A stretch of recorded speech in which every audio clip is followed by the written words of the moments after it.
Hey, if you don't show yourself right now, I'm gonna have you arrested for trespassing. Hey, okay, jeez, calm down, lady. Here I come.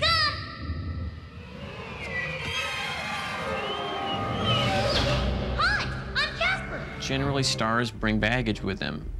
Casper, I was afraid, probably had a little bit of his own. I mean, you've been searching for a friend for, maybe 50 years longer.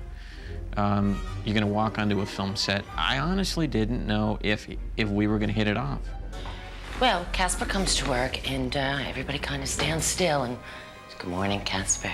I kind of tolerate it because, he's the headliner on this thing, and I've been told that he gets sensitive. We all hear horror stories. I'd heard a couple of stories, tantrums, excessive demanding. But I figured we could probably work it out, And as I say, with the exception of a couple times when it was a little tough to get him out of the trailer, he was fine. Well, he could have been a little friendlier on the set, I suppose. He was a nice enough guy, but that Hollywood act, I could see right through him. He's a big star, but he was really nice, and he came up and said hi. One thing, though, he's kind of driving the makeup people crazy. He's obsessive about this pale thing. He was saying to me that, it's no good putting me against this light background, Leslie. I need something to be seen against. So I've had to consider that from the beginning. It's hard to light him badly, because, he just photographs very well. When they first see Casper, they usually go, "Ghost!" That's what they usually do. But he's nice. No, shh, you shouldn't do that, or you'll be... Too late. Casper simply came to be out of the fond and collective memories of everyone who remembers the cartoon. My involvement started back when we were in post-production on Jurassic, and Steven was very attached to this project and had hired Sherry and Deanna to start writing Casper. I knew who Casper was from cartoons. When I was in 4th grade, I used to come home and watch Casper cartoons. And I just remembered a sort of wispy young fellow who was a little bit wimpy and a little bit soft. Now, that's part of the principle that we've used within our storyline, but what we've tried to do is to bring Casper into the 90s, to modernize him in a way. But Steven, when he got an inkling to try to put this project together and thought it was a great idea to do Casper, sought out the talents of Deanna Oliver and Sherry Stoner. Sherry and Deanna, I've known for years because they both worked with me on Tiny Toon Adventures. And Steven thought they would be perfect for this project because of that background. And they work great as a team. And they're very good at writing humor. And they're a female frickin' frack. I mean, they finish each other's sentences. They're very kind with each other. And he really brought them in to try to bring Casper to life. Well, I think the cartoon background helped us explore all possibilities in a space. That's what you do when you write cartoons. You say, I'm in this space, what possibly could a character make use of in this space? And so our minds were real open to that kind of thing. Casper, as we've created him, has a real, we always laugh saying, this Casper has tude, he's got attitude. So we took him from where he is and added, instead of just him wanting a friend, him falling in love with the girl who is his friend. And they had never written a feature film script before, and they said, is it like animation? And I said, it can be. Matter of fact, I wish more films were like animation. It would be easier to control and to get your vision up there on the screen. So because they have unfettered imaginations, as you know, in animation, you can do anything. We didn't limit ourselves to thinking of it as a live-action movie.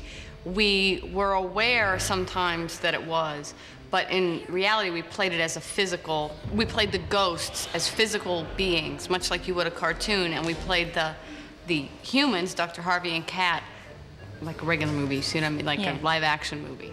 So they brought some of their toon logic to the physical world. We would sit there and say, now, could that possibly be done? And we would say, well, somebody will tell us if it can't. And so we didn't stop ourselves from anything.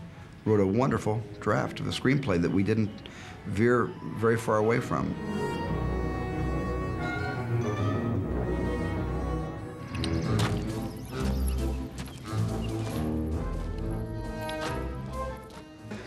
most awful job in the world, being a director. It's the worst job in the world. Horrible. You have no social life. You can't even get a pee. Ask him when he last had a chance for a pee. There's a trick question for you. Poo, forget it. Number 2's last week. Oh. That's why they always have that anxious expression on their faces, directors. They have no time to go to the toilet. Start dancing in the middle of the day, you know why. It was certainly last minute, let's put it that way. We went through a process where we had a creative fallout and we had to change the directors quite late in the pre-production process. Who are you gonna call? Someone else. The director that we had on the film left the project, and I called Brad. He was my next phone call. I was in Oahu, and I got sort of a 911 phone call from Amblin. And already I was suspicious, and indeed it turned out to be the Casper call. And I said, "Are you interested in feature films? I think I have your first feature, although it's kind of an ambitious first feature. It's not one of these esoteric little personal films that can be shot for, you know, $2 million in Connecticut. Instead, it was a $40 million special effects comedy about Casper the Friendly Ghost." The first thing I said to Steven when he called, calling about a picture dealing with CGI, dealing with a large number of on-set effects, post effects. I said, "You had to have called the wrong Brad. You sure which Brad you called?" He said, "I know exactly who I called." Well, he was didn't really know quite what to say because he was in a production meeting and he didn't quite take it in, and I kind of had never met the guy or spoken to him before, and I said, "Well, I tell you what, Brad, if why don't you let me fly out for the weekend?"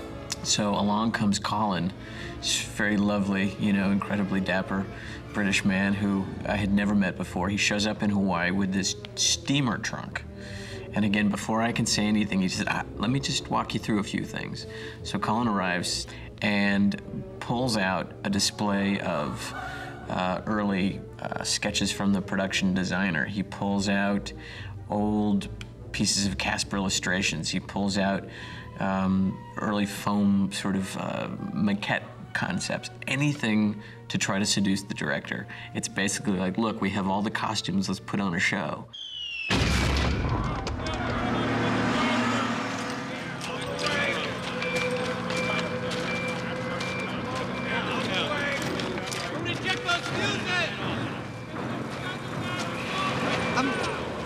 Are you sure we're not going a tad overboard here?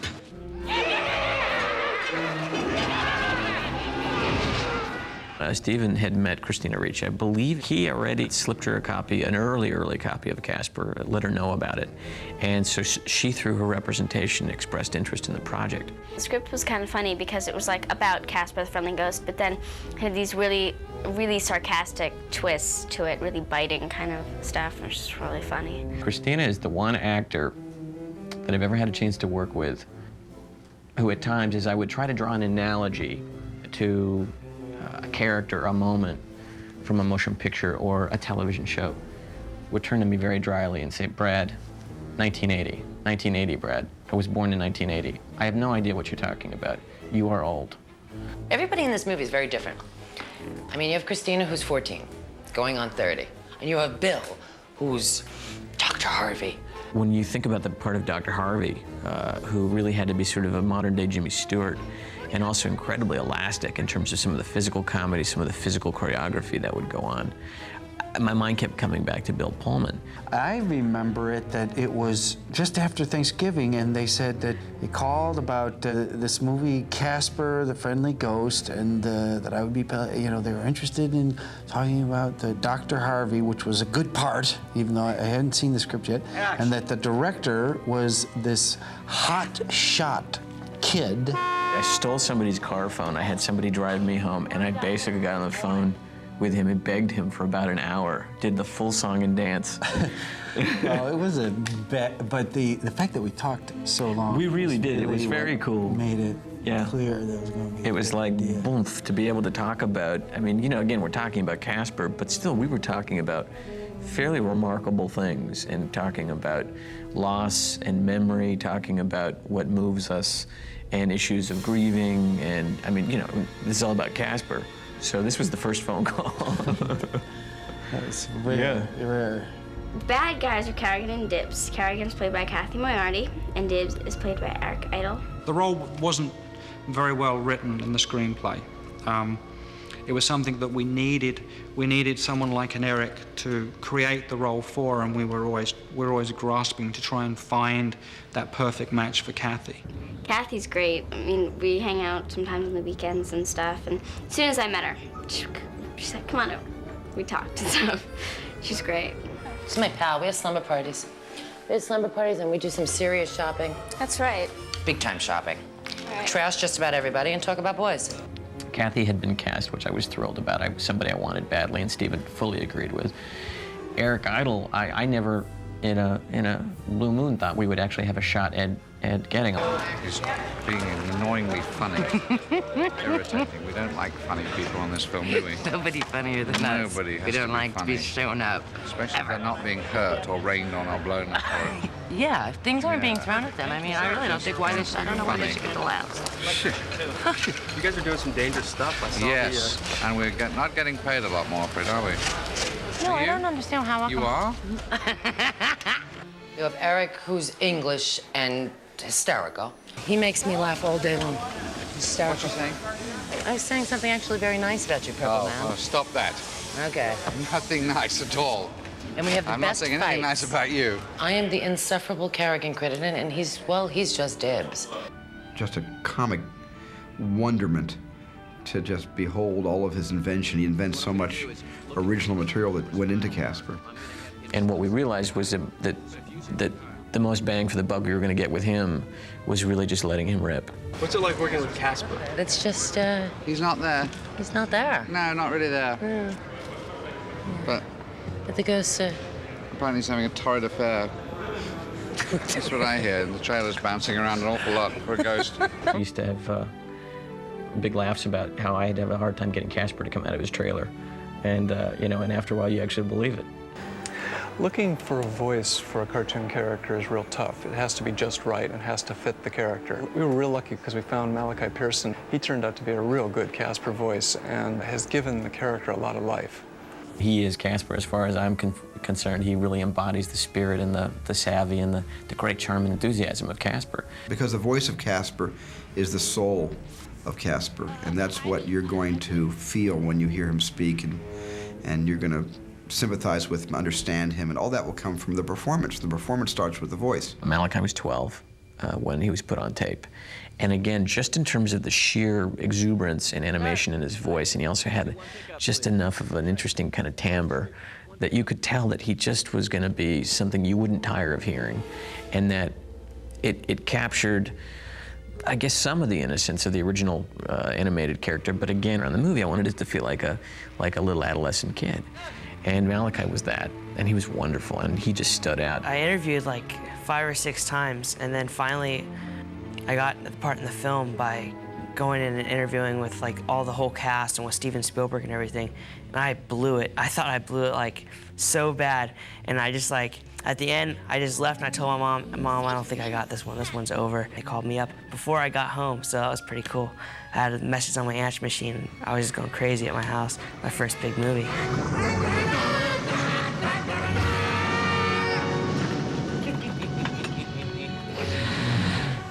I love the smell of fleshies in the morning. The ghostly trio, Casper's uncles. Stinky, Stretch, and Fatso. Brad Garrett, Joe Napoli, and Joe Lasky are The ghost cast in the film, the ghostly trio and Casper, are all obviously voice actors, at least for the benefit of our film. And I knew that if all we got out of them was what was scripted, we were going to again be short. It was not going to be what it could be. What you wanted was a group of voices, a group of talent who could be on set while we were shooting, so that there can be true interaction between the live actors in front of the camera and the voices behind the camera. The ghostly trio was very loosely written in the beginning, and they really weren't sure what they wanted. It was just pretty much an outline, just a couple lines of dialogue, and I would say that 70% of the auditions were improv. I mean, and the reality was, it was as close to an improvisational, large budget special effects film as you could really come across, other than the story. The 3 ghosts are a crack up. we had trailers right next to each other, and they would just like, they'd play jokes on me. They treat me just like they treat me in the movie, in like real life. They would be off out in another part of the set, which was good. Brad kind of put them off into their own little world and gave them each their camera, or they had one camera? We kind of shoved them together and give them one video reference camera, exactly. And we had to be involved in the scenes, but we couldn't be where the camera could see us. We were encouraged to ad-lib from the beginning. Like a thoroughbred racehorse, they're on the track, their nostrils are out, they're ready to ride for the crew. Yeah. It was almost like licensed to be the class clown, you know? Where all the other kids had to follow the rules, but these three guys, okay, it's our turn, do whatever you want. They're animals at that. They tear it up. It's like throwing meat into the lions, man. So you just was thankful they were far away. He was very loose and free form with trying things. He was very open. I think each of the ghosts have a couple lines in the film that were actually ad-libs. I think my biggest one was scream or sugar when the coffee's being poured sideways. It was the scene where Bill Pullman, we were skeet shooting in his office, and he threw, we threw the picture of his wife, Amelia, and he walks into the shot all of a sudden and grabs it. And he says, not that one. And then I go, who is she, Doc? You know, and Stinky says something, and he says, it's my wife, Amelia. She's dead. And I just all of a sudden went, hey, better yet, right? And Brad Silberling was right there and said, that's great, Fatso, you say that. I went, no. And there was an incredible competition there, because again, it's not one thoroughbred. It's like literally you got a pack of them. Yeah. And so if you've got the actor looking for something that's at least somewhat reliable coming from off screen, and suddenly it's like, woo, getting thrown a big spin, and he's the one on camera having to sit and stay in the moment. It's an interesting dance. You will die too when it happens to you. Big finish. Oh, scream or sugar?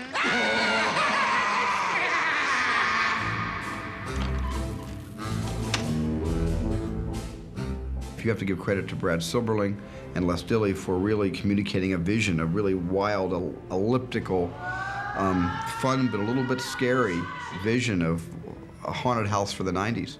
We knew we wanted something unusual because of, in the wake of all of our images of haunted houses, even as recent as the Addams Family, we wanted to come up with something interesting and different. I suggested up front that maybe we should go for a house which is not the stereotype haunted house, which is usually Victorian, and offered up a different style of architecture. Maybe we're going for Art Nouveau, turn-of-the-century architecture, Gaudi-esque. Going back to the original Casper cartoons, that was actually the style, the art direction that was in the animation. So we really drew from that to give it this wonderful sense. But I got to tell you, walking into stage 12, where we had our main mansion interior for the first time, even in its skeletal phase, I just took my breath away. It's an awesome set. You're totally in awe of what you're looking at. I personally have never seen anything of this scale and magnitude, and everyone who comes on the stage is just amazed that you've got like a 3-story mansion on a soundstage. And that still isn't big enough for the mansion, so what we will use to finish the house off is what they would call a matte shot, which is where one would establish the rest of the house with a painting, and the film is exposed twice and showing the matte painting above the actual building. A film like Casper has a lot of computer-generated characters and acting that's computer-generated, but the environments were all completely real. In fact, it made it even more interesting because frequently the characters were flying. So you had a lot more coverage of the environment than you would with people that are standing and talking to each other on a normal human level. So you had to remember the ceiling. You had to remember odd angles of the floor if you were up above them looking down. So there was a lot more coverage, and Les and his art department designed sets that could be fully covered with a camera. So oftentimes, although the public may not realize it, we don't often have ceilings on sets. But in this case, every single set was 360 degrees. The color density of walls and props on sets when you're considering CGI, which is computer-generated images, of ghosts especially, which are kind of semi-transparent and at best, you know, white or grayish. To get those to stand out, the levels of the sets, the colors of the sets have to be up around 80%. In other words, if you have a you know, a yellowish color, you know, it wants to be darkish yellow, you know, you can't have a light yellow. I think that Les Dilley has done a phenomenal job to create something that is both scary and fluid. You know, it's not only just this monstrosity that just sits there, but it has this kind of really fluid quality so that the sense of flying through it and the sense of running through it and everything is accentuated so that, you know, it becomes a very exciting place as well as scary. This is the most incredible set I've ever been on in all the movies I've ever done. Any of them. This is the most amazing. I walked on and I was like, oh, I thought that they were gonna leave it up. They're gonna tear this down. I would live here. Then when it's photographed beautifully and lit, you know, in the way it was intended, it really is satisfying. Go to dailies and there you see it. I mean, the great hall in the mansion, and the two kids arrive there for the first time. It's pretty daunting. It's all turned out, touch wood, just like I envisioned it. You know, it's a nice feeling when you see that. I like it. And then he invented a machine to bring him back to life. Lazarus. Well, the Up and Atom machine went through probably, I don't know, 4 or 5 different sets that we built, and different parts of it were filmed at completely different times. But of course, when you see it in the film, it's all cut together, and you can't tell that it was filmed at different times and different places. Ed's my art director, and he's been a guinea pig in the chair. We're actually at the beginning of the chair ride, which has all the Up and Atom machinery. And this is supposedly the control unit, and we'll be flashing and electronics working everywhere. If I can push Ed, these are the things that on camera will appear to start the machinery we're just coming to. Now, this machinery with various things are operated by people above and people to the sides. They're special effects men who manufactured this this equipment. This one throws a jet of water down on Ed like that. Oh, sorry, did I get you, Ed? Oh. And then it comes... You didn't tell me about that part, Les. And then it comes out here, you see, and then that wipes his face, you see, and cleans him, dries him all off. And then we carry on, and this comes across and does gives him a teeth brushing on the way, and then it goes off. It comes further down, he gets squirted with foam, shaving foam, and on the end of here, there will be 2 cutthroat razors operated once again by somebody up above, which give you a shave. Then we go on, and he gets a rinse off here, and then the next lot of Up and Atom machinery, which will be substituted for these. Here we are once again in the tunnel, the Up and Atom tunnel, which we've completely redressed with a new set of machinery, water sprays, side dressing of liquids, a toweling off screen here, 2 of them actually, one there, and then onto the air ducts, which are operated like this by the bellows, onto combing device, 2 of them, one either side and one on the top. Going further along, getting dressed here by a bow tie over the head. And now I guess we have to go off to work in the laboratory.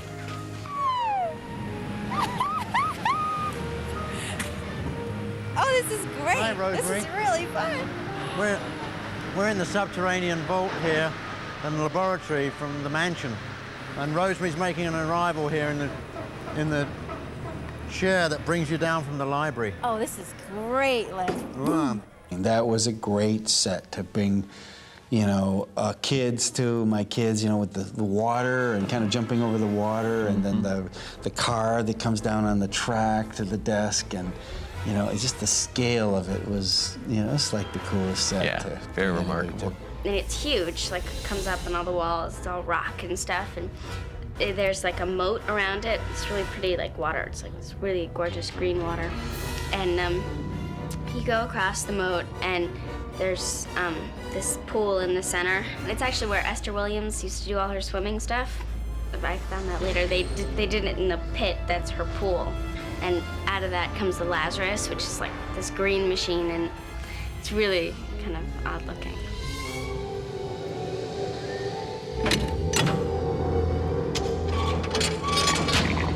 Pull the lever. In most cases, the physical gags were really fun because you can lie there on the floor like we would and just imagine what could happen. Imagine what a ghost could do that a human couldn't do. Imagine what kind of fun ways a ghost would approach a situation versus a live human being. But I remember saying, I have to work out. And I'm not an actor that really works out at all. But I really was aware right off from reading this thing that it was going to be physically really demanding. And I have never worked as hard physically in any picture. Big upper body strength. Yeah, because it was a sword fight in the movie, and I brought in 3 or 4 stuntmen, and Bill, we rehearsed and I choreographed the sequence with these stuntmen fighting Bill. You know, that was 65 steps. And you had to be able to go up them backwards and doing full isometrics of things, doing stops of hits and everything with 3 things that could move at instantaneous speed all around you. So it's rather difficult fighting something that isn't there when you're shooting it. And do it 16, 17 takes. It was just fun to watch Bill Pullman really master the art of working to nothing, so, you know, to the animation to be. It's a very hard thing to kind of fake that you're hitting somebody with a sword, because you always bob a little bit. You know, whereas if you weren't, you just, if with the real sticks, you hit something and you can really hold it. So those dead stops are what was really hard. Do you remember me saying to you, Brad, you are watching this monitor and you're looking for monitor perfection. You're forgetting the fact that I am killing myself out here. And finally it's like, hello. I'm human here, I'm dying. Would you just... Who do you think you are defiling our domicile, huh? There were a whole slew of props that were created that every time the ghost interacts with a prop, the prop is generally a computer graphics prop. And they are basically indistinguishable from real props. And there are shots, in fact, where they switch from a actual prop that was shot in the live action scene to a computer graphic rendered 3D element. Cat comes in the door, Casper settles into, right, as she closes the door, she turns around, he has just settled in on his question. She builds to camera. I think in that case, let's start with real for her. Okay. And then the thing to do would be to stage it so that Casper grabs it like this. Exactly. And then she can bring it forward. Right. I want to make the switch to CG bottle. Before you change. Yeah, we just dump the real bottle. Just a pop out. We lose it during the on a pillow. It's out of the frame and just do the switch. Okay, well, thanks, Scott. So there's a lot of interaction where the ghosts handle different prop elements which were existing as real elements on the set, but as soon as a ghost picked this element up, we had to make that computer graphics so that they could handle it freely and not be tied into an element in the shot that was hung on wires and would really restrict your animation too much. It was interesting, I found, that they had experience on Amblin movies, which I found a little frightening, that they would like to pull what they called a life mask. You'd need to get someone who has a slightly smaller, narrower face than the actor, and then they take a mold of Brian's face, so it's Brian's face on the inside with the actor's face on the outside. But it works real well, and you know, it's definitely the way to go. It allows you to photograph the double much closer than you could normally. This one was weird because you would see the guy with your life face and hair all done up, walking around. And it's like the Frankenstein version of you, because it's obviously not quite real. Right. But from a distance, it looks really real. There are a number of pieces in the Lazarus sequence where we had lost Christina, and we'd have this young woman, and it was always a little eerie to me. Suddenly, you know, someone would turn up on set with that life mask, and I always assumed there was a director running around with a life mask.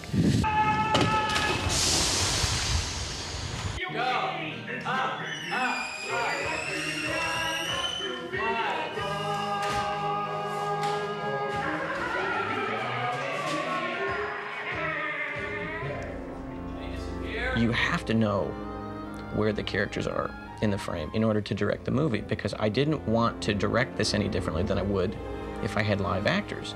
It's weird, it's really different. I mean, when I'm acting, there's nobody there. They give me like a mark or something to look at. They film once with the maquettes in. Three-dimensional shapes, we call them maquettes, of the ghostly trio and Casper and whoever is supposed to be in the scene later for positioning, sizing, scale, and lighting. And also off camera, they have some guy working on a computer. And he would be set up, you know, kind of off to the side of the set, and you'd kind of like be going for coffee or something, and going down a different way than you normally go, and there'd be Phil nibbling. I'm getting the live video feed from the live-action camera, and while they're rehearsing the shot, I'm drawing Casper on my graphics tablet on the computer, and my image is superimposed onto the incoming video footage from the 35mm camera. The process is usually called an animatic, but we laughingly call it a Casper-matic, which I guess makes me a Casper-mater.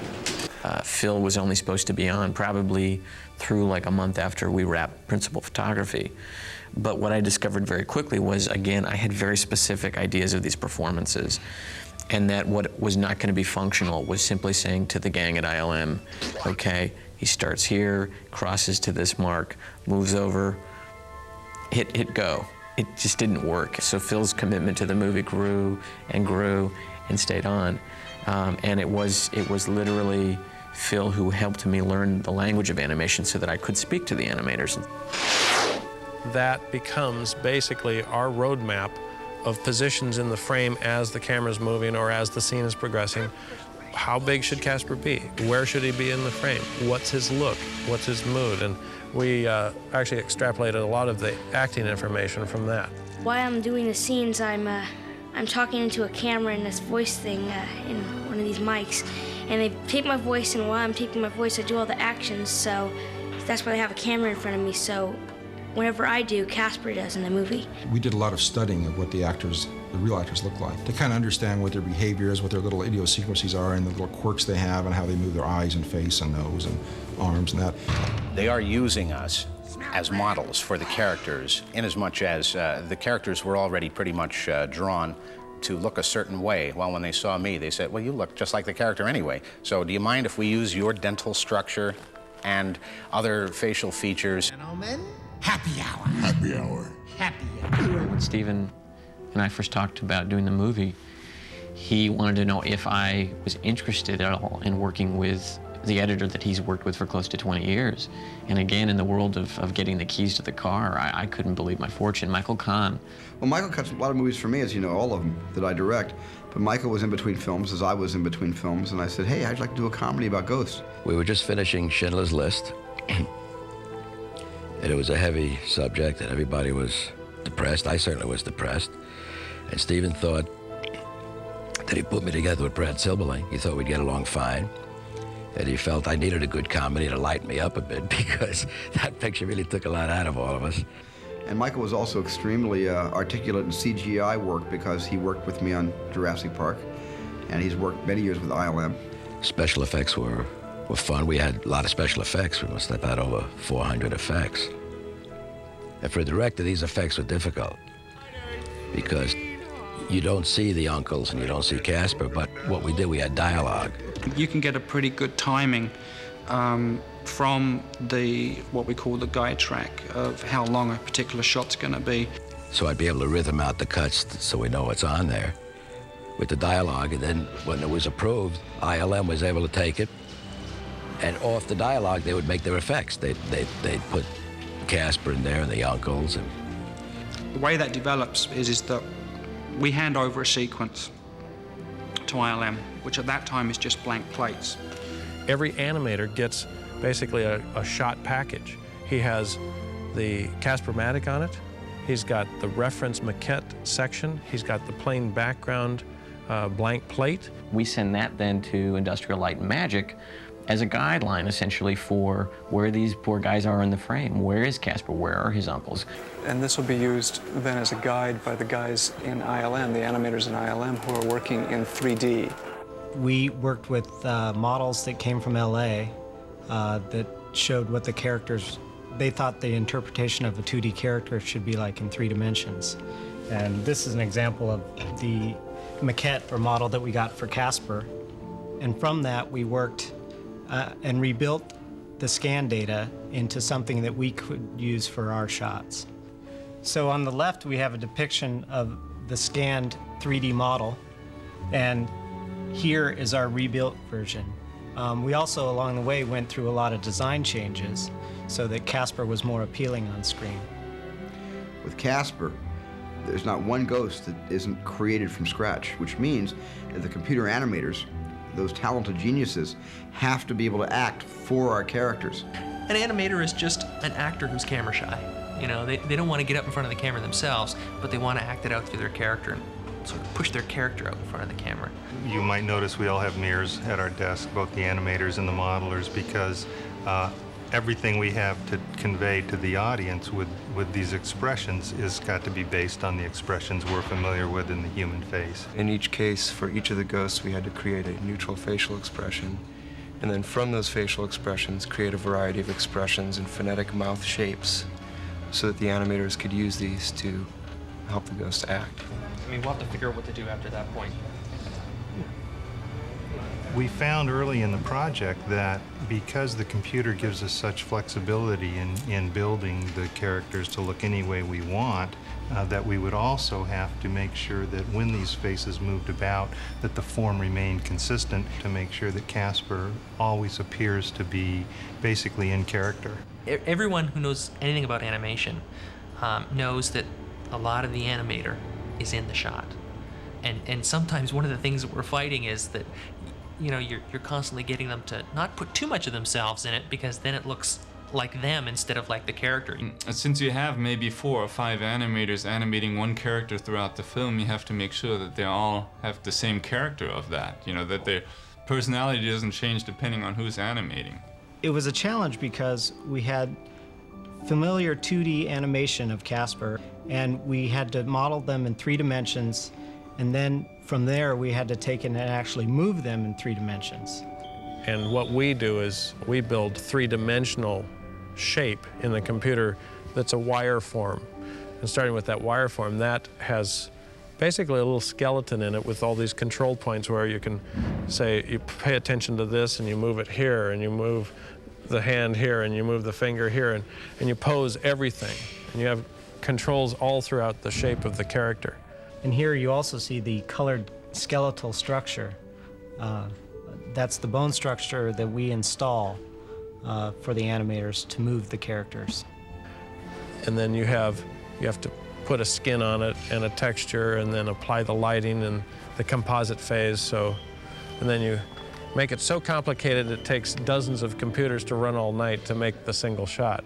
Well, we're going to render it hopefully tomorrow and be able to tell, because we really needed to make digital characters that were able to perform. They could not just move around on screen, but they really had to be able to deliver a performance just like a human actor.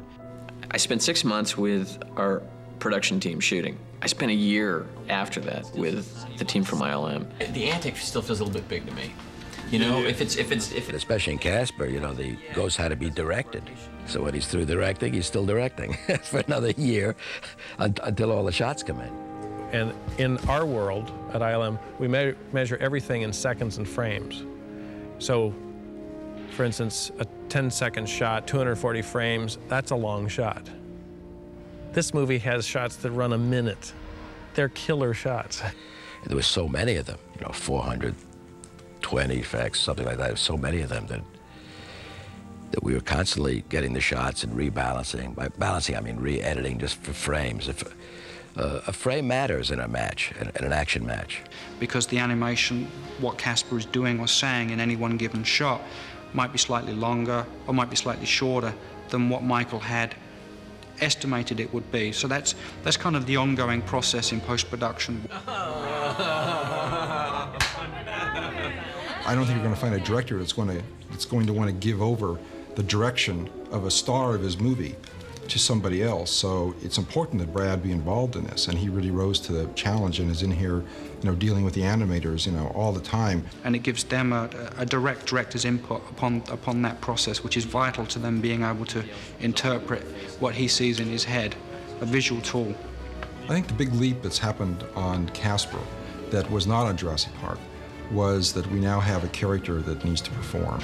He needs to act and emote and go through a full range of human emotions. And it's been very difficult to figure out how to get essentially these pixels to look like they're an actor. Making these guys seem like they're thinking and feeling. Because if you recognize that in him, you'll feel for him, and you'll care for him, and you'll want him to win out, and you'll want him to get the girl in the end, because you've been there. And you have to be able to recognize that in his performance. And I think we've been successful in doing that, and that for me has been certainly the most rewarding part of this whole project is figuring out how the heck it was we were going to do it, and then actually doing it. 106, just the bad. 106. 3, 4. James came in, looked at the film, saw it for sort of the modern fairy tale that it was, and wanted to bring all of those elements to it without it becoming saccharine. The films I tend to pick now are films that sort of try and do something for me a little bit spiritually, as opposed to just our, jobs. I try not to be self-important or think too much or too highly of the music that I write, because to me, until it's all finished, it's like this spider web, and everything's in the right place in a way. And every time I hear another piece of music or I go to a movie while I'm working on something, it's like jiggling the spider web, and it could come apart. I didn't know what Casper was going to be like when I saw it, not knowing the comic strip that well.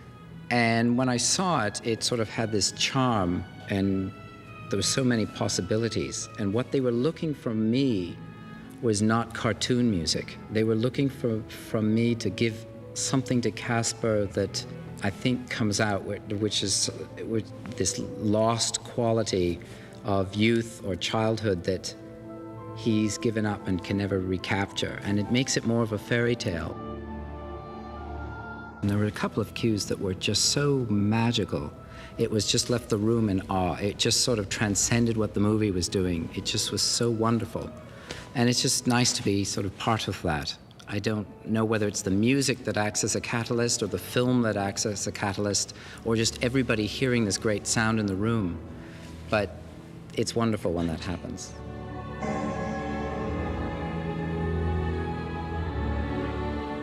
He was just a very generous personality. I feel really lucky because James was very patient with me, and again, never had a problem. So he was a great pleasure.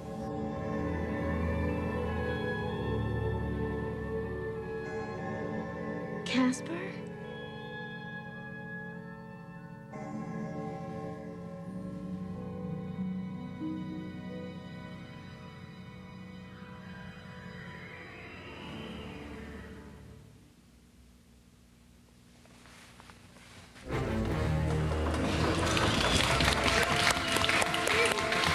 Sounds great.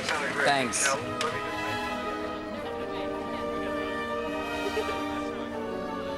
My experience with my first premiere in this movie was especially sort of loaded because, again, this is a picture that I had not previewed. We didn't test this film. There was no time to test the film because basically half the cast was digitally created. And had we tried to take it out and test an early cut, half the film wouldn't have been there. So I had flop sweats like you can't imagine. I locked myself into the middle of a row at the theater. I didn't want to give myself a chance to escape. I was just out of my mind. It's a surreal experience. I mean, it's exciting. It's what you work toward, and you can't believe these people are all here to actually look at your movie. We had this vast premiere party on the back lot of Universal. I showed up and again looked at all of these preparations, all these arrangements, and again I had a very out-of-body feeling like, wow, this is really wonderful. I wonder what this is for. And then suddenly like, oh, wait a minute, this can't quite be. It's one of the odd things about the public birthing of your film. You know, it's a different experience than what you know, which is being locked alone in the cutting room for so many months. Seeing the movie for the first time finished. I mean, you don't think about it, you just think, oh yeah, I'm filming this movie. You don't really understand like the whole gist of it, especially for me since it was my first big movie. And just seeing myself or seeing my voice up on the screen and seeing the whole final finished product done, that was pretty neat. I mean, there's no other experience that you could say that. Just working 5.5 months on something so hard and seeing the final product so good. I mean, there's not much more you could ask for. That was probably the most memorable experience I could think of. With all of its comedy, with all of the sort of wild visuals, I still felt that at the end it did have a certain sense of emotional healing at its heart. And what I remember being really thrilled about, where the surprise that they had was that they could not only enjoy the film, but actually find something maybe moving about it by the end of the picture. You know, the best part about it is I have like 5 godchildren and 2 nephews. So now I'm a hero. I mean, they didn't care I was on Seinfeld or Roseanne. They don't care. But that you're Fatso the Ghost, the kids loved it. Brad Garrett, Fatso. I still consider Casper, the movie, the best thing that I have ever done. I really enjoyed it. I was very, very proud to be part of it. I was very proud of the film. It was hard to say goodbye at the end of the film. Everybody's just all sad and crying and stuff. Coming back tomorrow? Missed you. Are you done? Yeah, first films, it's like any first experience, you know. You'll never forget the experience. I don't know. There's not much you could say. Just it's like a family. That's all I could say. Oh, people, please! You're sweating nail construction pipes, for Christ's sake! Let's do something! The doors are sprung now. They're popped. That's my car. Yeah, there you go. Yeah.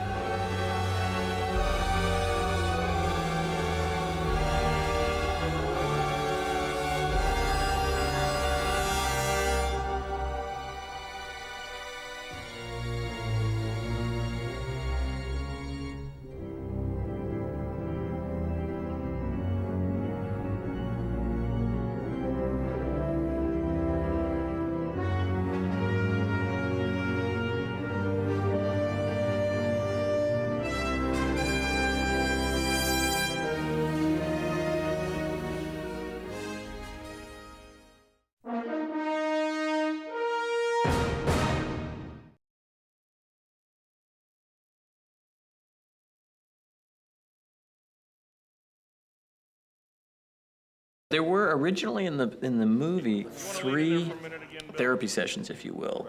There was a session where Dr. Harvey meets the trio in therapy, which survives and is basically in the picture.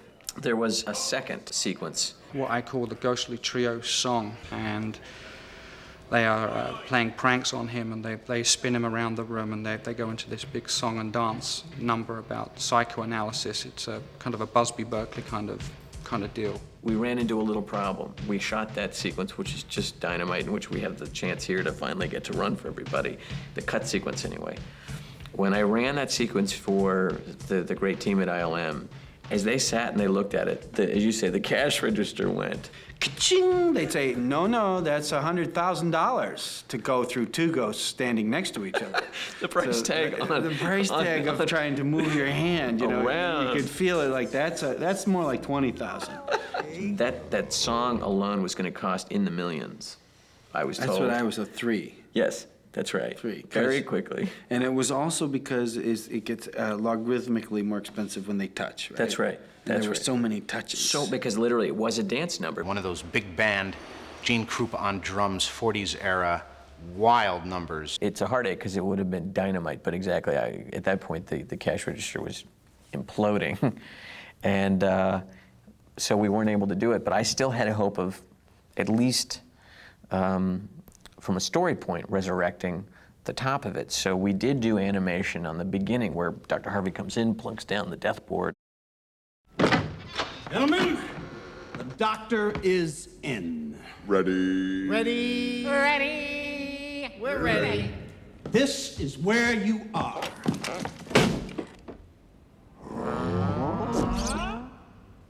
D, as in denial.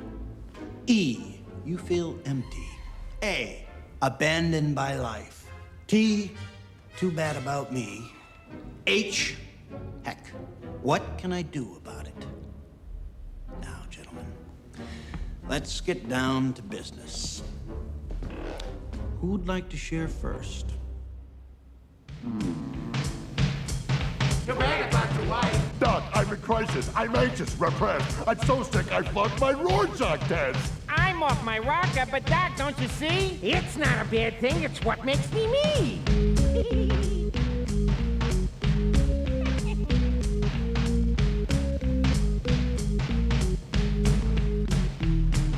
I'm manic, depressive. I overeat. I'm passive-aggressive, fixated on feet. I'm schizoid, paranoid, I come on strong. My split personalities don't get along. Unincurably out of my head, I've been diagnosed. But it don't matter if you're mad as a hatter when you're lucky enough to be a ghost. Actually, it's quite encouraging. I'm really excited I about it. binge and I purge. I'm always obsessing. I'm an alcoholic, shopaholic, into cross-dressing. Not a bad body image, a twitch and a tick. It's hopeless, Doc. I'm sicker than sick. I'm incurably out of my head. I've been diagnosed. But it don't matter if you're mad as a hatter when you're lucky enough to be a ghost.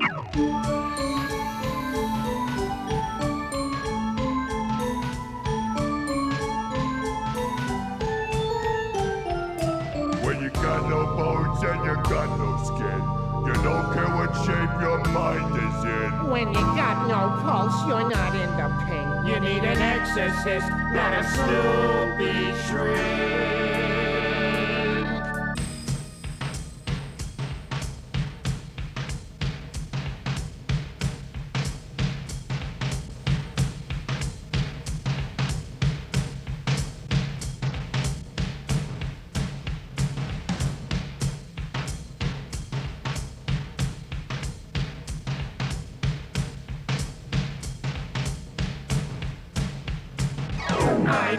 I'm uninsurably out of my head. I've been diagnosed. But it don't matter if you're mad as a hatter. If you're dippy, if you're flaky, if you're flippy, fruit cakey, if you're wiggy, it's no biggie. When you're lucky enough to be a